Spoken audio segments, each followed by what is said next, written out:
হরে কৃষ্ণ, বৈদিক শ্লোক উইথ সই চ্যানেলে আপনাদের স্বাগতম। আজ পাঠ করছি দ্বিতীয় অধ্যায়ের ৬ষ্ঠ নং শ্লোক। শুরু করছি। মুখবন্ধ। ওং অজ্ঞানতিমিরান্ধস্য জ্ঞানাঞ্জনশলাকয়া চক্ষুরুন্মিলিतं যেন তস্मै শ্রীগুরুবে নমঃ। শ্রীচৈতন্যমনঃভীষ্টং স্থাপিतं যেন ভূতলে স্বয়ং রূপः কদা মহ্যং দদাতি স্বপদান্তিকम्। वन्देऽहं श्रीगुरुः श्रीयुतपदकमलं श्रीगुरून् वैष्णवांश्च श्रीरूपं सग्रजातं सहगणरघुनाथान्वितं तं सजीवं सद्वैतं सवधूतं परिजनसहितं कृष्णचैतन्यदेवं श्रीराधाकृष्णपादान् सहगणललिता श्रीविशाखान्वितांश्च। हे कृष्ण करुणा सिन्धु दीनबन्धु जगत्पते गोपेश गोपिकान्त राधाकान्त नमोस्तुते। तप्त काञ्चन गौराङ्गी राधे वृन्दावनेश्वरी वृषभानुसुते देवी प्रणमामि हरिप्रिये।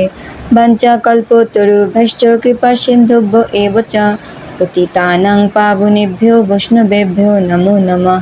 जय श्री कृष्ण चैतन्य प्रभु नित्यानंद श्री अद्वैत गदाधर श्रीवासादि गौरभक्तवृंद।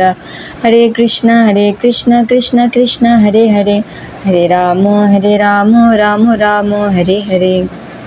দ্বিতীয় অধ্যায় সাংখ্যযোগ, শ্লোক নং ৬। ন চৈতদ্বিদ্যা কাতরন্ন গৌরীয় यद्वा जयं यदि वा न जयेयुः यानेव हत्ताना जिजीविषामस्तेहोवस्थिता प्रमुखे धर्तराष्ट्रा।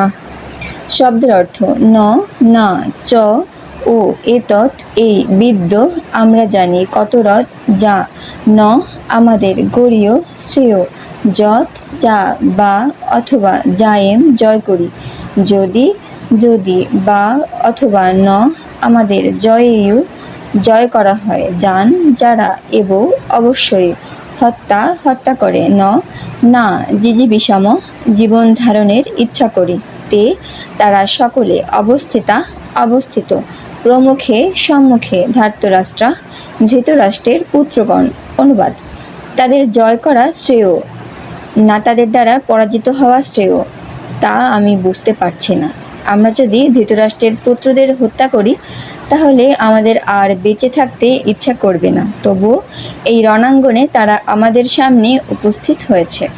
তাৎপর্য: যুদ্ধ করাটা যদিও ক্ষত্রিয়ের ধর্ম, তবুও অর্জুন স্থির করতে পারছিলেন না যে সেই অনর্থক হিংসাত্মক যুদ্ধে রত হবেন নাকি ভিক্ষাবৃত্তি করে গ্রহণ করে জীবন ধারণ করবেন। তিনি যদি তার শত্রুদের পরাজিত না করেন তাহলে ভিক্ষা করে জীবন ধারণ করা ছাড়া আর কোনো পথ থাকবে না।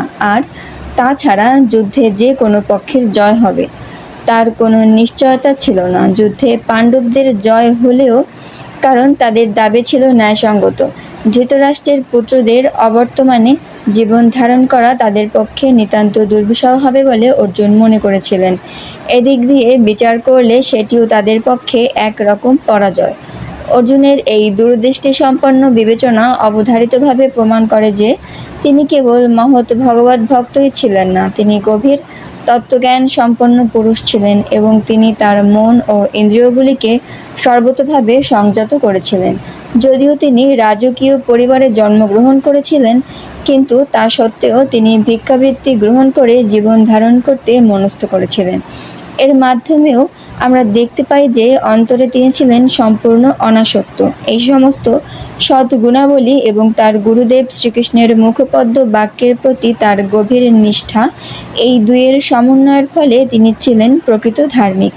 আমরা এখন এই সিদ্ধান্তে পৌঁছতে পারি যে মুক্তি লাভের জন্য অর্জুন সম্পূর্ণরূপে যোগ্যতা সম্পন্ন ছিলেন। ইন্দ্রিয় যদি সংযত না হয় তবে দিব্যজ্ঞান উপলব্ধির স্তরে উন্নীত হওয়ার কোনো সুযোগ থাকে না।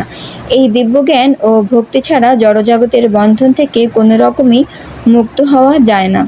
অর্জুন এই সমস্ত গুণাবলীর দ্বারা ভূষিত ছিলেন এবং সেই সঙ্গে ছিল জাগতিক সম্পর্কিত অস্বাভাবিক গুণাবলী। হরে কৃষ্ণ। পাঠ করলাম দ্বিতীয় অধ্যায় সাংখ্যযোগ, শ্লোক নং ৬। পরবর্তী শ্লোক নিয়ে আবার উপস্থিত হব। আজ এ পর্যন্তই। হরে কৃষ্ণ।